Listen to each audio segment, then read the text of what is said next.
مولانا جلال الدین رومی نے فرمایا، اگر زندگی بدلنی ہے تو یہ 5 کام کرنا شروع کر دو۔ نمبر 1، خود کو پہچانو۔ سب سے پہلے خود کو سمجھنا سیکھو۔ لوگ پوری زندگی دنیا کو سمجھنے میں گزار دیتے ہیں مگر خود سے انجان رہتے ہیں۔ رومی کہتے ہیں، جس نے خود کو پا لیا اس نے سب کچھ پا لیا۔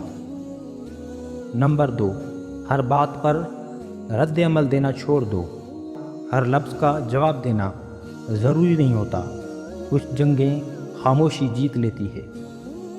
کمزور انسان ہر بات پر بولتا ہے، سمجھدار صرف مسکرا کر گزر جاتا ہے۔ نمبر 3، ان لوگوں سے دور ہو جاؤ جو تمہاری قدر نہیں کرتے۔ جو لوگ صرف ضرورت پر یاد کریں وہ کبھی اپنے نہیں ہوتے۔ رومی نے کہا، جہاں تمہاری روح کو سکون نہ ملے وہاں زیادہ دیر مت رکنا۔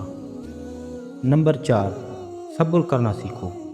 ہر چیز وقت پر ملتی ہے لیکن بیج کو بھی درخت بننے میں وقت لگتا ہے۔ آج کی تکلیف کل تمہاری طاقت بن سکتی ہے۔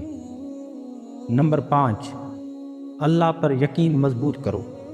جب ہر راستہ بند نظر آئے تب بھی امید مت چھوڑو، کیونکہ جو تمہارے لیے لکھا گیا ہے وہ تم تک ضرور پہنچے گا۔ رومی نے فرمایا، انسان کی قسمت اس وقت بدلتی ہے جب وہ اپنی سوچ بدل دیتا ہے۔ شاید آج یہ باتیں کسی کی زندگی بدل دیں۔